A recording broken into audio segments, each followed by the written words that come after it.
வயலோ வயலோ வயலோ செழிக்க வாழ்வு தந்தானே, வயலோ வாழ்வு தந்தானே. அட பொன்னா விளையோ பூமிக்கு நல்ல விவரம் தந்தானே, உழவனின் உறவா வந்தானே.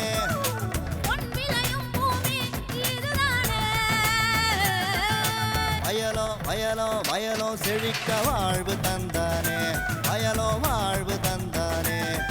அட பொன்னா விளையோ பூமிக்கு நல்ல விவரம் தந்தானே, உழவனின் உறவா வந்தானே. தந்தன தந்தன தன தந்தானே, மண்வள பொங்கிட துணை வந்தானே. தந்தன தந்தன தன தந்தானே, மண்வள பொங்கிட துணை வந்தானே. வணக்கம் வேளாண் பெருமக்களே, இன்றைய பொன் விளையும் பூமி நிகழ்ச்சியில் முதலில் வருவது வேளாண் செய்திகள், வேளாண் சந்தை நிலவரம் மற்றும் வேளாண் மண்டலங்களின் இன்றைய வெப்பநிலை குறித்தும், தொடரும் வேளாண் தொழில்நுட்ப பகுதியில் மானாவாரியில் நில வடிவமைப்பின் மூலம் மழைநீர் சேகரிக்கும் தொழில்நுட்பம் குறித்து விளக்குகிறார் சிவகங்கை மாவட்டம் செட்டிநாடு மானாவாரி வேளாண்மை ஆராய்ச்சி நிலைய மண்ணியல் மற்றும் வேளாண்மை வேதியியல் துறையின் உதவி பேராசிரியர் முனைவர் பி கண்ணன் அவர்கள். இனி வருவது வேளாண் செய்திகள்.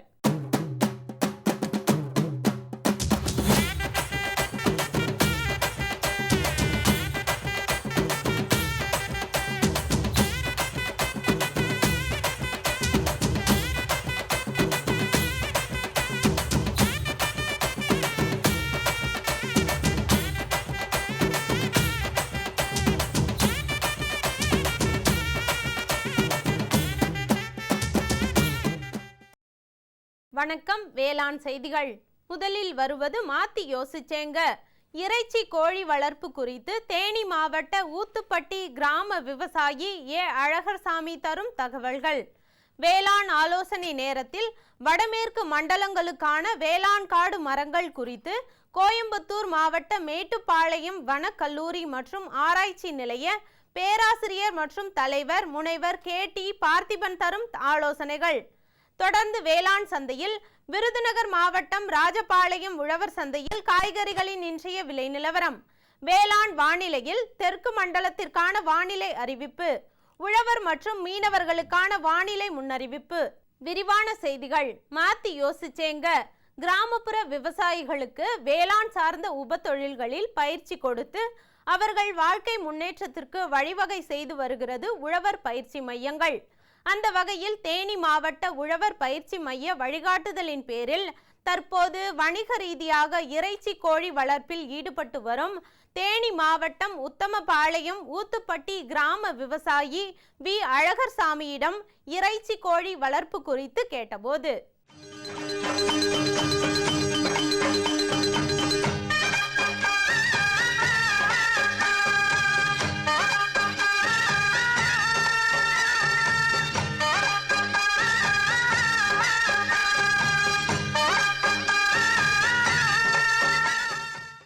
நான் லோடு மேல் வேலை செஞ்சுட்டு இருக்கும்போது என்னுடைய தோட்டத்தில் விவசாயத்துக்காக போர் போட்டேன். அதில் போதுமான தண்ணி கிடைக்கல, விவசாயத்துக்கு போதுமான தண்ணீர் கிடைக்காதனால எங்கள் அக்கம் பக்கத்தில் இருக்கிற நல்ல விவசாயிக்கும் போது கோழி பண்ணை தொழில் நல்லா இருக்கிறது மாதிரி சொன்னாங்க. எங்கள் ஊர்லேயும் கோழி பண்ணைகள் அதிகமாக இருக்குது. அதனால் நானும் அங்கே கேட்டேன். கேட்குறம்போது அவங்க கம்பெனி காமிச்சாங்க, இந்த கம்பெனியில் இறக்கலாம் அப்படின்னு சொல்லும்போது அதுக்குடைய திட்ட அறிக்கைகள் எங்கே வாங்கணும் என்னென்னு கேட்கும்போது தேனியில் இருக்கிற உழவர் பயிற்சி மையத்தில் நான் அங்கே இருக்க ப்ரொஃபஸர்கிட்ட கேட்கும்போது அவருடைய திட்ட அறிக்கைகள் என்கிட்ட கொடுத்தாங்க. அதை வச்சுட்டு போய் நான் என்னுடைய சென்ட்ரல் பேங்க்கில் லோனுக்கு அப்ளை பண்ணேன். அவங்க லோன் தரதுக்கு சம்மதித்து கொடுத்தாங்க. அதுக்கு உண்டான டாக்குமெண்ட்ஸ் எல்லாம் கொடுத்துட்டு இப்போ 5000 ஸ்கொயர் ஃபீட்டுக்கு முதல் போட்டு அவருடைய வருமானத்தில் எடுத்து அந்த லோனை அடைச்சிட்டேன். மறுபடியும் லோனுக்கு அடிஷனல் இந்த ஒரே பண்ணையை காமிச்சு மறுபடியும் இன்னொரு அடிஷனல் பண்ணையை வாங்குறதுக்காக லோன் கேட்கும்போது அப்போ மறுபடியும் கொடுத்துட்டாங்க. இப்போ அதுக்கு உண்டான வேலைகள் நடந்துகிட்ருக்குது. இது 6 வாரத்துக்கு ஒரு பேட்ச் எடுத்துகிட்ருக்கிறேன். இதுக்கு உண்டான வருமானங்கள் எனக்கு போதுமானதாக இருக்குது. ப்ரைவேட் கம்பெனியில் ஒப்பந்த முறையில் நான் கோழி குஞ்சு இறக்கிட்டு இருக்கிறேன். அவங்க குஞ்சு கொடுத்தாங்கன்னா அதை நான் 6 வாரத்துக்கு வளர்த்து கொடுக்கும்போது என்னுடைய வளர்ப்புக்கு உண்டான கூலி அவங்க கொடுப்பாங்க. அவங்க சின்ன குஞ்சாக கொடுக்குறத நான் 15 நாளைக்கு வெளிக்காற்று படாமல் அது ஃப்ரூட்டிங் முறையில் ரவுண்ட் தடுப்புகள் வச்சு உள்ள மண்பானைகள் உள்ள கீட்டுகள்லாம் கொடுத்து உருண்டை பழுப்பும் பண்ணி ஃப்ரூட்டிங் பண்ணணும். பண்ணி வெளிக்காற்று கோழி மேலே படக்கூடாது. அதனால் இந்த சைடில் படுதாக்கள் கட்டியிருக்கிறேன். அவங்க ஒரு 15 நாளைக்கும் ராத்திரியில் எழுந்திரிச்சு இருவேளை அதுக்கு உண்டான தீவனங்கள் கொடுக்கணும். ராத்திரியில் கறியும் கொடுக்கும். கறி போட்டால் தான் அந்த மண்பானையில் உண்டான கீட்டு வந்து ஒரே மாதிரி இருக்கும். சமச்சீரான கீட்டு இருந்தால் தான் சிறுசு விரிசு இல்லாமல் கோழி குஞ்சுகள் வளரும். அப்படி இல்லைன்னா ஒரு சைடு மொத்தம் அடையிற போது சின்னதும் பெருசுமாக போயிடும். அந்த கோழி வளர்ப்புக்கு கீழே வந்து தென்னை நார் கழிவுகள் போட்டிருக்கும். தென்னை நார் கழிவானது இங்கே வந்து அதிகமாக கிடைக்கிது. எங்களுக்கு போதுமான கழிவு கிடைக்கிறதுனால தென்னை நார் கழிவுகள் போட்டிருக்கோம். கோழிக்கு வந்து அது ஒரு போதுமான ஒரு மெத்தத்தன்மையிலனால அதை போட்டிருக்குறோம். அது கொஞ்சம் கொஞ்சமாக வளர்த்து 6 வாரம் கழித்து ஒரு கோழிக்கு எவ்வளோ எஃப்சிஆர் சாப்பிட்ருக்கோ, எவ்வளோ தீவனங்கள் சாப்பிட்ருக்கோ அந்த தீவனத்துக்கு போக மீதி உண்டான வருமானங்கள் எனக்கு கம்பெனிலேருந்து கொடுத்துட்றாங்க. மறுபடியும் கோழி இறக்கிறதுக்கு கிட்டத்தட்ட 20 நாள் இடைவெளி கொடுக்குறாங்க. அந்த 20 நாளையில் ஆரம்பத்தில் செட்டு எப்படி வச்சுருந்தோமோ அதே மாதிரி ப்ளீச்சிங் பவுடர், வாஷிங் சோடா, மற்றபடி ஃபார்மாலின் இதெல்லாம் பண்ணி செட்டை க்ளீன் பண்ணி மறுபடியும் வெள்ளை அடிக்கும். சுண்ணாம்பு கல்னால் வெள்ளை அடித்து அவங்களுக்கு குஞ்சு இறக்கிறதுக்காக நாங்கள் மறுபடியும் வாய்ப்பு பண்ணால் தான் அவங்க மறுபடியும் 20 நாள் இடைவெளி கழிச்சு குஞ்சு இறக்குறாங்க. ஒரு பேட்ச் ஆனது 2 மாதம். இந்த 2 மாதத்துக்கு எனக்கு 60,000 60,000 65,000 வரைக்கும் லாபங்கள் இருக்குது. ஒவ்வொரு பேட்சுக்கும் 4 தடுப்பு மருந்துகள் போட வேண்டியிருக்கு. அதில் முதல் மருந்தானது 3ஆம் நாளும், அடுத்த மருந்தாவது 9ஆம் நாளும், அதுக்கு அடுத்து 12 நாள், அதுக்கடுத்து 19 நாள் கம்பெனிலேருந்தே வந்து அவங்க எல்லாம் பண்ணி கொடுத்துருவாங்க. அவங்களுக்கு வந்து நாங்கள் போதுமான ஒத்துழைப்பு கொடுக்குறோமோ எல்லாமே அவங்களே வந்து செஞ்சு கொடுத்துட்றாங்க. இந்த தீவனங்கள் வந்து கம்பெனி எந்த அளவுக்கு எங்களுக்கு கொடுக்குறாங்களோ அதே தீவனத்தை நாங்கள் கண்ட்ரோலாக பண்ணோம்னா அதுக்கு அவங்க எக்ஸ்ட்ரா ஃபீடுண்டா புண்ணாக்கு, தயிர், வெந்தயம் இந்த மாதிரி இந்த கோழிக்கு தேவையான குளிர்ச்சியான ஐட்டங்கள் கொடுக்குறம்போது அது இன்னும் அதிகப்படியான எனர்ஜியோட நல்ல ஒரு கொழுப்பு சத்தோடு இந்த கோழி வளரும். வளர்ந்ததுன்னா அப்படி வளரும்போது எங்களுக்கு இன்னும் லாபங்கள் அதிகமாக கிடைக்கும். கம்பெனியில் எங்களுடைய முயற்சியை பாராட்டி எங்களுக்கு இன்னும் ஊக்கத்தொகைகள் அதிகமாக கொடுக்குறாங்க. புதுசாக பண்ணப்பட விரும்பக்கூடிய உழவர்கள் தேனியில் உள்ள உழவர் பயிற்சி மையத்தில் சென்று அங்குள்ள புரொஃபஸரிடம் போதுமான அறிவுரைகளை பெற்று பண்ணை அமைத்தால் இன்னும் சிறப்பான முறையில் கோழிகளை வளர்க்கலாம். மேலும் விவரம் பெற வி. அழகர்சாமி அவர்களை 09959957417 என்ற கைபேசி எண்ணில் தொடர்பு கொள்ளலாம். இனி வருவது வேளாண் ஆலோசனை நேரம்.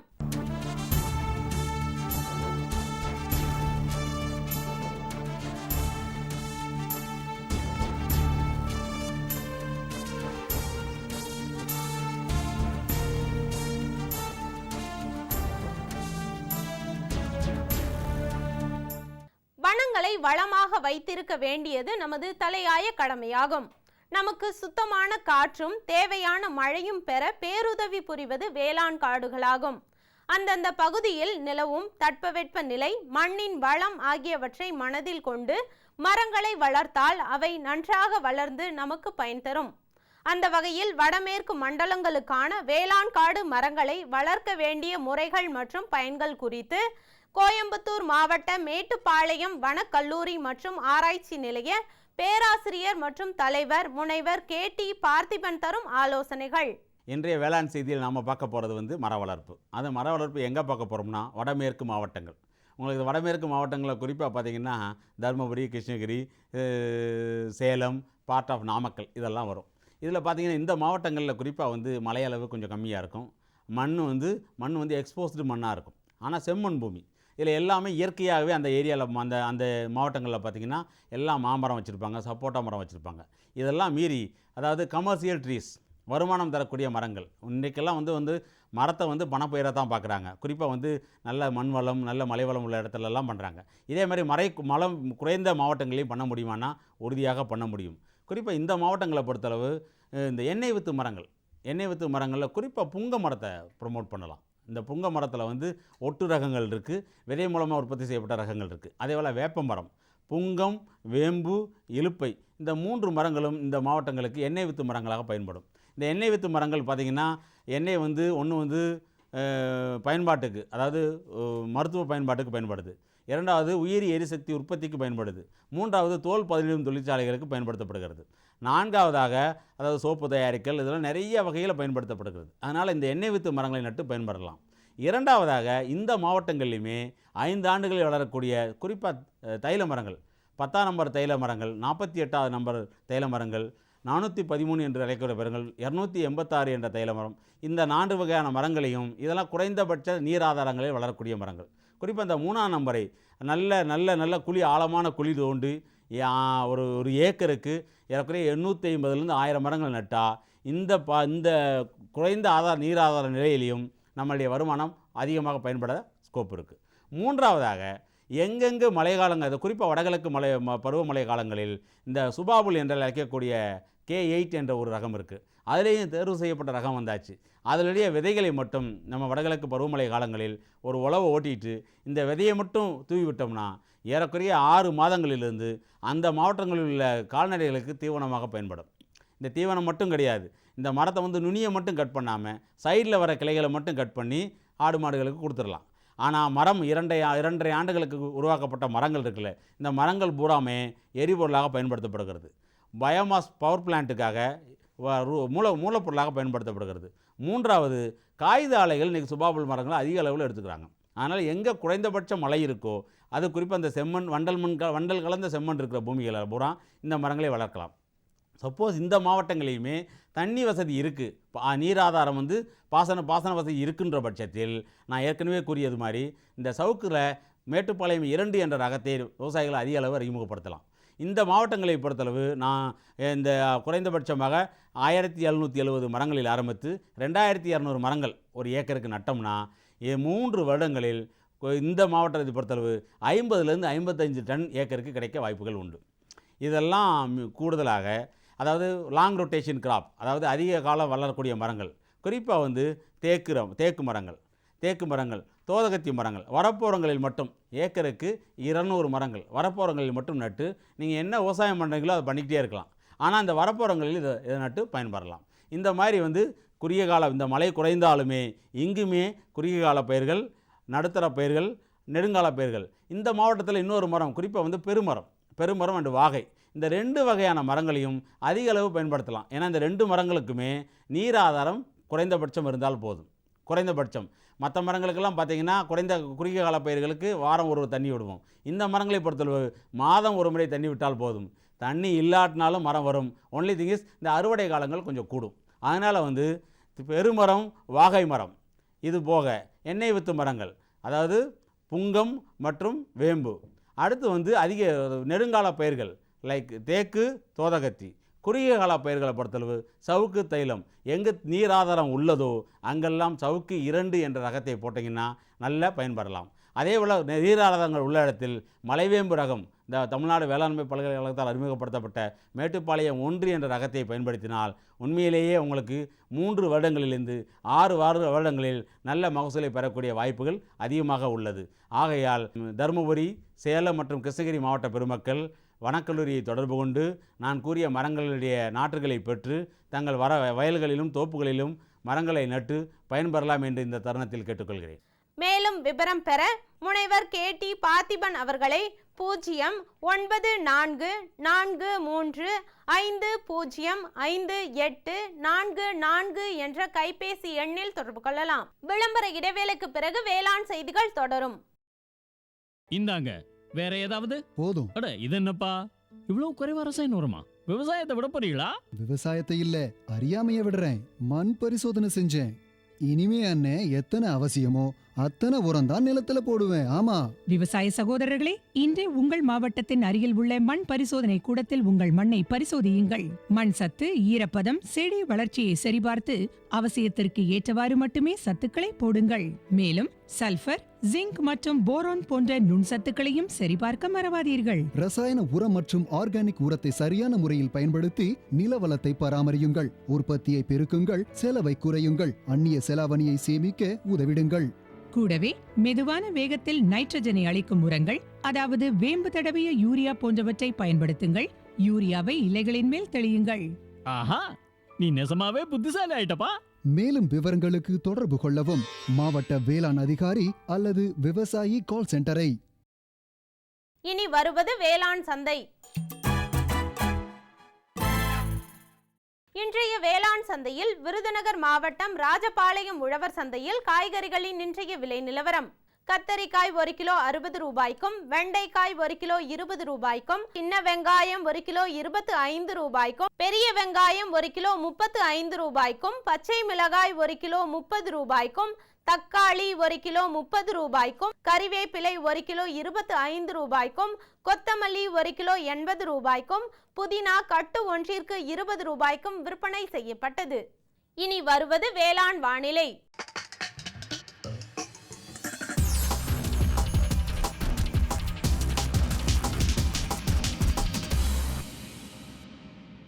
தெற்கு மண்டல மாவட்டங்களான விருதுநகர், திருநெல்வேலி, தூத்துக்குடி, புதுக்கோட்டை, மதுரை, திண்டுக்கல், ராமநாதபுரம், தேனி, சிவகங்கை ஆகிய மாவட்டங்களில் காற்றின் வெப்பநிலை அதிகபட்சமாக 37 டிகிரி செல்சியஸ் ஆகவும் குறைந்தபட்சமாக 26 டிகிரி செல்சியஸ் ஆகவும், காற்றின் ஒப்பு ஈரப்பதம் 69.4% காற்றின் வேகம் மணிக்கு 3.6 கிலோமீட்டர் ஆகவும், மண்ணின் ஈரப்பதம் 15 சென்டிமீட்டர் ஆழத்தில் 27.9% மண்ணின் வெப்பநிலை 15 சென்டிமீட்டர் ஆழத்தில் 34.6% சூரிய கதிர்வீச்சு 502.5 கலோரி பெர் சென்டிமீட்டர் ஸ்கொயராகவும், வளிமண்டல அழுத்தம் 991.2 ஹெக்டா பாஸ்கல் அளவாகவும், இலையின் ஈரப்பதம் மணிக்கு 4.5 இருந்தது.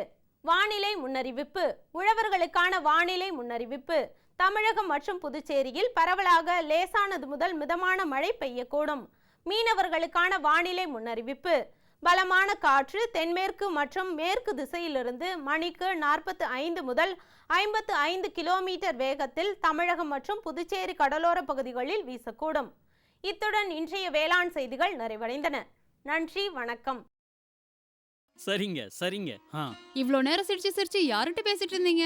விவசாயிகள் கால் சென்டர் நிபுணர்கிட்ட பயிர்கள் பத்தின யோசனை கேட்டுட்டு இருந்தேன். காலையில சரி, மதியானம் கூடவா? விவசாயிகள் கால் சென்டர் காலையில 6 மணில இருந்து ராத்திரி 10 மணி வரை திறந்திருக்கும். ஞாயிற்றுக்கிழமை கூடவா? ஆமா, வருஷத்துல 365 நாளும் திறந்திருக்கும். விவசாயம் சம்பந்தப்பட்ட பிரச்சனைகளுக்கு தங்கள் மொழியில் உடனே தீர்வு பெற இந்தியாவில் எங்கிருந்தும் எந்த போன் மூலமும் தேசிய ஹெல்ப்லைன் நம்பர் 1800 தொடர்பு கொள்ளவும்.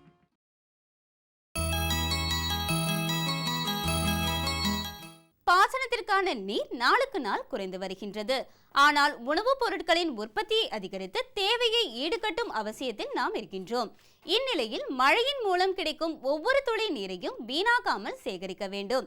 அந்த வகையில் மானாவாரியில் நில வடிவமைப்பின் மூலம் மழைநீர் சேகரிக்கும் தொழில்நுட்பம் குறித்து விளக்குகிறார் சிவகங்கை மாவட்டம் செட்டிநாடு மானாவாரி வேளாண்மை ஆராய்ச்சி நிலைய மண்ணியல் மற்றும் வேளாண்மை வேதியியல் துறையின் உதவி பேராசிரியர் முனிவர் பி. கண்ணன் அவர்கள்.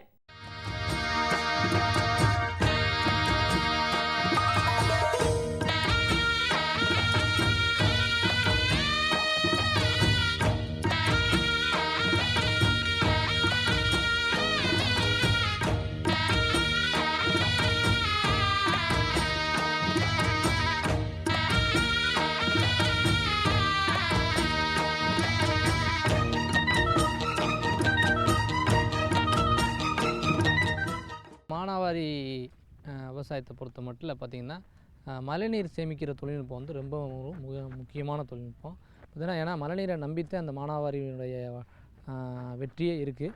இதில் பார்த்திங்கன்னா 2 முறையாக மழைநீரை சேமிப்பாங்க. ஒன்று பார்த்திங்கன்னா மழைநீர் விழுகின்ற இடத்திலே அப்படியே நிலத்திலே சேமிக்கிறது. இன்னொன்று பார்த்திங்கன்னா வந்து பண்ணை குட்டைகள் மூலம், அதாவது நாங்கள் சொல்லும்போது இன்சிட்டு வாட்டர் ஹார்வெஸ்டிங், அதுக்கடுத்து எக்ஸிட்டு வாட்டர் ஹார்வெஸ்டிங் சொல்லுவோம். அதாவது விழுகின்ற இடத்திலே மழைநீரை சேமிக்கிறது வந்து இன்சிட்டு வாட்டர் ஹார்வெஸ்டிங். வெளியில் வந்து ஓடி வருகின்ற நீரை தாழ்வான பகுதியில் பண்ணை குட்டைகள் அமைத்து பண்ணுறது பார்த்திங்கன்னா அது எக்ஸிட்டு வாட்டர் ஹார்வெஸ்டிங். பார்த்தோன்னா முக்கியமாக நம்ம விவசாயிகள் மானாவாரி விவசாயிகள் எல்லாருமே வந்து குறைந்த அளவு நிலப்பரப்பே வச்சுருப்பாங்க. அரை ஏக்கர் 1 ஏக்கர் தான் மேக்ஸிமம் வச்சுருப்பாங்க. அவங்களால சில நேரங்களில் பண்ணை குட்டைகள் வெட்ட முடியாது. அந்த நேரத்தில் பார்த்தீங்கன்னா மழை விழுகின்ற மழைநீரை அப்படியே தன்னுடைய நிலையத்தில் வந்து சேமிக்கலாம். அதுக்குரிய தொழில்நுட்பத்தை உங்களோட இப்போ நான் பகிர்ந்து கொள்ள போகிறேன். பார்த்திங்கன்னா வந்து இதில் மண்ணுக்கேற்றவாறு வந்து நில அமைப்புகள் அமைப்பணும். ஏன்னா வந்து மழை வந்தோடனே விவசாயி என்ன பண்ணுவாருன்னா நிலத்தை உழுது நல்லா வந்து பண்படுத்தி வச்சுக்குவாங்க. அதுக்கடுத்து வந்து பார்த்திங்கன்னா 2வது வந்து மழை வரும்போது நிலத்தை தயார் செய்வாங்க. அதாவது பயிருக்கேற்றவாறு மண்ணினுடைய தன்மைக்கேற்ற, அதாவது கரிசல் மண், செம்மண். இந்த மானாவாரியில் பார்த்தீங்கன்னா 2 மண் தான் தமிழ்நிலை பொறுத்துல 2 பெருவாரியாக பயிரிடுறாங்க. ஒன்று வந்து முதன்மையாக வந்து செம்மண் பகுதி, 2வது வந்து கரிசல் மண் பகுதி. இந்த செம்மண் பகுதியில் வந்து பயிருக்கேற்றவாறு நில வடிவமைப்பு செய்யணும் விவசாயிகள். இதில் பார்த்திங்கன்னா நிலக்கடலை தான் மானாவாரியில் முதன்மையாக வந்து பண்ணிகிட்ருக்காங்க. அந்த மாதிரி பண்ணும்போது விவசாய பெருமக்கள் நீங்கள் என்ன பண்ணணும்னா, ஆக்சுவலாக வந்து இந்த மாதிரி பகுதி பாத்தி அமைக்கணும். இந்த பகுதி பாத்தி அமைக்கிறது வந்து ரொம்ப நிலக்கடலை சாகுபடியில் சாலச் சிறந்தது. முக்கியமாக பார்த்திங்கன்னா பகுதி பாத்தி அமைக்கும்போது வந்து ஒரு 4 மீட்டர் நீளம், ஒரு 4 மீட்டர் அகலத்தில் பிரிக்கிறது ஈஸி. ஏன்னா விவசாயி வந்து உழுது வச்சுருப்பார், உடனே வந்து பார் பிடிக்க வேண்டியது. இந்த 4 மீட்டர் இடைவெளியில் பாராக போட்டு போயிட்டு இடையில குறுக்க வந்து 4 மீட்டர் இடைவெளியில் பிரிச்சுட்டானா ஈஸியாக போயிடும். அவருக்கு ஆள் செலவும் இல்லை. அந்த நம்ம விவசாயியை நம்ம எளிமையாக பண்ணிக்கலாம். இது மாதிரி பண்ணும்போது பகுதி பாத்தியை பிரிச்சிட்டாருன்னா விழுகின்ற மழைநீர் அப்படியே உள்ளே இறங்கிடும். ஏன்னா நம்மளுடைய செம்மண் நிலங்கள், நம்மளுடைய மானாவாரி நிலங்கள் பார்த்திங்கன்னா ஸ்லோப்பு 3% 5% இருக்கும். அதனால் மேட்டுப்பாதையிலேருந்து பள்ளத்தை நோக்கி தண்ணீர் வழிந்தோடி விடும். அதை தடுக்கிறதுக்கு நீங்கள் என்ன பண்ணணும்னா இந்த மாதிரி பகுதி பாத்தி அமைச்சுக்குங்க. பகுதி பாத்தி அமைக்கும்போது மழை விழுந்துன்ற நீர் வந்து அப்படியே உள்ளே இறங்கிடும். அதனால் வந்து சாயிலினுடைய அடுக்கு வந்து நல்லா வந்து ஈரமாயிரும். அப்புறம் அடுத்தடுத்து விழுகின்ற மழை நீர் பயிருக்கு நல்லா கிடைக்கும். இதுலேயும் அடுத்து என்ன பண்ணலான்னா, இன்னும் பார்த்திங்கன்னா சராசரியாக செம்மண் நிலங்களில் ஒரு ஈரம் வந்து பார்த்திங்கன்னா 7 நாட்கள் வரைக்கும் தான் இருக்குது மழை பெஞ்சுன்னா. நீங்கள் வந்து விவசாயிகள் நீங்கள் பண்ணுற மாதிரி பண்ணிங்கன்னா. ஆனால் இந்த மாதிரி பகுதி பாத்தி அமைச்சிங்கன்னா 3 நாட்கள் கூட வந்து ஈரம் இருக்கும். வந்து பார்த்திங்கன்னா 10 நாள் வரைக்கும் ஈரம் நல்லா இருந்துக்கிட்டே இருக்கும். அதை தவிர பார்த்திங்கன்னா இதில் கிடைக்கக்கூடிய பயிர் கழிவுகள், நம்ம விவசாயத்தில் கிடைக்கக்கூடிய எந்த பயிர், துவரை மாறாக இருந்தாலும் சரி, மெய்ஸ் தட்டையிலேருந்து வரக்கூடிய மெய்ஸ் கழிவு மற்றும் சோள கழிவு, எந்த கழிவாக இருந்தாலும் இல்லை எல்லாத்தையுமே வந்து நீங்கள் விவசாயிகள் வந்து விதைத்த பின்னால் அது மேலே போட்டிங்கன்னா, இந்த மாதிரி பகுதி பாத்தி அமைக்கணும். அதுக்கு மேலே கிடைக்கக்கூடிய கழிவுகளை வந்து போட்டுட்டிங்கன்னா 15 நாள் வரைக்கும் மண்ணில் ஈரம் அப்படியே இருக்கும். இப்போ வந்து பார்த்திங்கன்னா மானாவாரியில் எப்படியும் 20 நாளைக்கு ஒரு தடவை மழை பெஞ்சிடும். அதனால் நீங்கள் விழுகின்ற நீரை அப்படியே மழையில் நல்லா அந்த நிலத்திலே பயிருக்கு கிடைக்கின்ற வகையில் சேமித்து வச்சுக்கலாம்.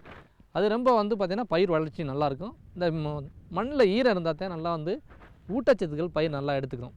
பார்த்திங்கன்னா ஒவ்வொரு பயிருக்கும் வந்து ஒவ்வொரு விதமான நில அமைப்புகள் வந்து வடிவமைக்கணும். நம்ம வந்து நிலக்கடலைக்கு பார்த்துட்டோம். பார்த்திங்கன்னா பகுதி பாத்தி அமைக்கணும். அதுக்கு 2வது பார்த்திங்கன்னா நிலக்கடலை, உளுந்து, அதுக்கடுத்து பாசிப்பயிறு, இந்த பயிர்களுக்கெலாம் வந்து பகுதி பாத்தி அமைச்சிடணும் முக்கியமாக. அதுக்கடுத்து பார்த்திங்கன்னா துவரைன்னு போகும்போது பார்த்திங்கன்னா நீங்கள் வந்து இந்த நம்ம பார் மற்றும் சால் முறையில் அமைக்கணும். அதுக்கடுத்து பார் அண்ட் சால் முறையில் பிடிச்சிட்டிங்கன்னா அதுக்கு என்ன, அது வந்து மானாவாரியில் முக்கியம்னு பார்த்திங்கன்னா விழுகின்ற மழைநீர் வந்து பார்த்திங்கன்னா அரிச்சு ஓடாது, அங்கங்கே பிளாக் ஆகிரும். அதுக்கடுத்து இந்த பள்ளம் மேடும் இருக்கும். பார் சால், பார்ன்றது வந்து பார்த்திங்கன்னா உயரமான பகுதி, சால்ன்றது கீழே தாழ்வான பகுதி. அந்த தாழ்வான பகுதியில் வந்து மழைநீர் தேமிஞ்சிருக்கும். வந்து பார்த்திங்கன்னா இது வந்து பயிருக்கு அந்த தாழ்வான பகுதியிலேருந்து அந்த வேர் பகுதியில் நல்லா நீர் கிடைக்கும். அதுக்கடுத்து அந்த உயரமான பகுதியில் வந்து பயிர் கழிவுகளை நீங்கள் போட்டு வச்சுக்கலாம். இது மாதிரி வைக்கும்போது நான் சொன்னபோது செம்மண்ணில் வந்து நீங்கள் 15 நாட்கள் வரைக்கும் நல்லா நீரை சேமித்து வச்சுக்கலாம். இது பயிருக்கு நல்லா அந்த மேட்டான பகுதியில் நம்ம வந்து விதைய போடுறதுனால நல்லா வந்து வேர் ஆழமாக இறங்கும். அப்போ பள்ளத்துலேருந்து கிடைக்கக்கூடிய நீர் வந்து வேருக்கு நல்லா கிடைக்கும். அதனால் பயிர் வளர்ச்சி நல்லாயிருக்கும், மகசூல் நல்லாயிருக்கும். அதுக்கடுத்து பார்த்திங்கன்னா இந்த மாதிரி நம்ம சோளம், அதுக்கடுத்து மக்காச்சோளம், இந்த மாதிரி பயிர்கள் போகும்போது பார்த்திங்கன்னா சமதள உயர வரப்புன்னு சொல்லுவோம். அதுக்கடுத்து ரைஸ் ரிப்பேட் சொல்லுவோம். ஆனால் வந்து செம்மண்ணை பொறுத்த வரைக்கும் அந்த சமதள உயர வரப்பு வந்து 80 சென்டிமீட்டர் வந்து அகலம் தான் இருக்கணும். ஏன்னா அதுக்கு மேலே போயிட்டிங்கன்னா இதில் வந்து நீர் உறிஞ்சும் திறன் வந்து பார்த்திங்கன்னா அதிகமாக இருக்கும். இந்த செம்மண் பார்த்திங்கன்னா நிறைய மணற்சாரியாக இருக்கிறதுனால விழுகின்ற மழைநீர் அப்படியே உள்ளே வந்து இறங்கிடும். அப்படி இறங்குச்சுன்னா வந்து அந்த சைடில் வாட்டர் போகிறது, நாங்கள் சொல்கிறது சீப்பேஜ் சொல்லுவோம். லேட்ரல் மூவ்மெண்ட், அந்த பகுதியில் போகிறது வந்து லேட்ரல் பகுதியில் போகிற வாட்டர் வந்து சீப்பேஜ் சொல்லுவோம். அந்த வாட்டர் கம்மியாக இருக்கும். ஏன்னா விழுகின்ற மழைநீர்லாம் அப்படியே மண்ணில் இறங்கிட்டே இருக்கும். இப்போ வந்து களி அதிகமாக இருந்துச்சுன்னா சீப்பேஜ் வந்து நிறையா இருக்கும். ஆனால் இந்த மாதிரி செம்மண் நிலங்களில் சீப்பேஜ் வந்து கம்மியாக தான் இருக்கும். அப்போ பார்த்திங்கன்னா இடைவெளி வந்து 80 சென்டிமீட்டர் போகணும். ஏன்னா கரிசல் மண்ணுக்கு போகும்போது ஒரு 4 ஃபீட் வரைக்கும் போட்டுக்குவாங்க அந்த சமோதள உயரப்படுத்தி. ஆனால் இங்கே வந்து 2.5 அடியிலேருந்து 3 அடி வரைக்கும் நீங்கள் போட்டுக்கிட்டிங்கன்னா நல்லா வந்து நீர் வந்து இடையில போகும். அப்போ வந்து நடுகின்ற பயிருக்கு வேர்களுக்கு கரெக்டாக வந்து நீர் கரெக்டாக கிடைக்கும். அதுலேயும் வந்து பார்த்திங்கன்னா வந்து பயிர் கழிவுகள் நிறைய அது மேலே போட்டுக்கலாம். அப்போ வந்து விழுகின்ற மழைநீர் வந்து நல்லா வந்து மண்ணில் இறங்கியிருக்கும். அந்த பயிர் கழிவு மூடாக்கு போடும்போது என்ன நடக்கும்னா மேலே ஆவியாகி போகாது மண்ணிலேருந்து. அதனால் வந்து இன்னும் 2-3 நாட்கள் வந்து மண்ணிலை நம்ம வந்து நிலகின்ற மழை நீரை நல்லா சேமித்து வச்சுக்கலாம். அடிஷனாக வந்து பார்த்தா 7 நாள் 8 நாள் இருந்துச்சுன்னா 15 நாள் வரைக்கும் நம்ம வந்து இந்த மாதிரி தகுந்த நில அமைப்பு வச்சு அது மேலே வந்து பயிர் மூடாக்கு பண்ணிங்கன்னா நல்லா நீரை சேமித்து வச்சுக்கலாம். முக்கியமாக நீங்கள் கவனத்தில் கொள்ள வேண்டியது பார்த்திங்கன்னா பயிர் மூடாக்கு போடும்போது எந்த கழிவாக இருந்தாலும் வந்து அந்த நம்மளுடைய மேற்பரப்பை கவர் பண்ணுற மாதிரி போடணும். நல்லா ஈவனாக எல்லா மேற்பரப்பும் கவராக இருக்க மாதிரி போட்டால் தான் ஆவி அதில் தடுக்க முடியும். இதில் முக்கியமாக மானாவாரி விவசாயத்தில் கவனம்ன்றது நிறையா நம்மளிடம் பயிர் கழிவு இருக்குன்றது மொத்தமாக போட்டு விடக்கூடாது. நீங்கள் இப்போ வந்து போட என்ற நிறையா பயிர் கழிவு இருக்குது, நிறையா போட்டால் மழைநீரை சேமிக்க முடியும்னு நினைப்பீங்க. சில நேரங்களில் மானாவாரியில் அதுக்கு தான் வந்து மேற்பரப்பு கவராகிற மாதிரி குறைந்தபட்சம் வந்து 2.5 டன்னு போட்டிங்கன்னா ஒரு கவர் ஆயிரும். இதை போட்டிங்கன்னா வந்து பார்த்திங்கன்னா மழைநீர் கொஞ்சம் விழுந்தால் கூட உள்ள மண்ணில் இறங்கிடும். நீங்கள் அதிக அளவு அந்த மாதிரி பயிர் கழிவு போட்டுன்னா ஒரு 5 mm to 10 mmக்குள்ளே பெய்கிற மழை வந்து அந்த இதிலே பிடிச்சி வச்சுக்கிறோம். அந்த பயிர் கழிவுலே இருக்கும், மண்ணுக்குள்ளே போகாது. அதுக்காக அந்த மேற்பரப்பு மட்டும் நல்லா வந்து மூடுற மாதிரி போட்டிங்கன்னா ஒரு மெல்லிய படலமாக இருக்கும். அப்போ வந்து பார்த்திங்கன்னா மேலே ஆவியாகவும் போகாது, நல்லா வந்து மண்ணுக்கு நீர் இறங்கும். இப்போ பார்த்திங்கன்னா சிறுதானிய பயிர்கள் நிறையா வந்து விவசாயிகளிடையே பயிரிட வந்து விழிப்புணர்வு ஏற்படுத்தி நிறையா பயிரிட்டு வராங்க. இந்த மாதிரி சிறுதானிய பயிர்களான வந்து குதிரைவாளி, திணை, சாமை, வரகு, கேழ்வரகு இந்த பயிரெல்லாம் போடும்போது இந்த மாதிரி பகுதி பாத்தி அமைத்து பயிர் மூடாக்கு போட்டு பண்ணிங்கன்னா நல்லா வந்து மழைநீரை அதாவது ஈர மண்ணில் தேக்கி வைக்கலாம். மழைநீரை சேமித்திங்கன்னா நல்லா பயிர் வளர்ச்சியும் இருக்கும். அதுக்கடுத்து பார்த்திங்கன்னா நல்லா கிரவுண்ட் வாட்டரும் ரீசார்ஜ் ஆகும். அதுக்கடுத்து நமக்கு மழைநீர் சேமித்து அதிகமாக இருக்கும். அதனால் விவசாய பெருமக்கள் இதை வந்து நல்லா கடைபிடித்து மகசூலை அதிகம் பெற்று வருவாயை பெருக்கிக் கொள்ளுமாறு மிக்க அன்புடன் கேட்டுக்கொள்கிறேன். மேலும் தகவல்கள் பெற முனிவர் பி. கண்ணன் அவர்களை 09976406231 என்னும் கைபேசி எண்ணில் தொடர்பு கொள்ளலாம்.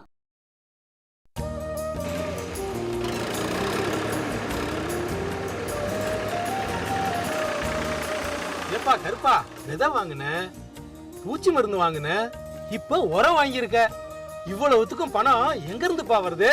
முருகா, இப்ப நான் பணத்தை பத்திக்கான கவலையே படுறதில்ல. ஏன்னா என்கிட்ட தான் கிசான் கிரெடிட் கார்டு இருக்கு. கார்டு? இது என்னப்பா? அதாவது இது பேங்க்ல கொடுக்குறாங்க. இந்த கார்டை வச்சுக்கிட்டு ஒரு குறிப்பிட்ட தொகைக்கு நம்ம நிலத்துக்கு என்னென்ன சாமான் தேவையோ. அப்படியா? எனக்கும் ஒரு கார்டு வாங்கி கொடுப்பா. அப்படியா?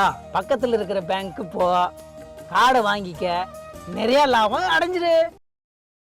1/6/2015 திங்கட்கிழமை பொன் விளையும் பூமி நிகழ்ச்சியில்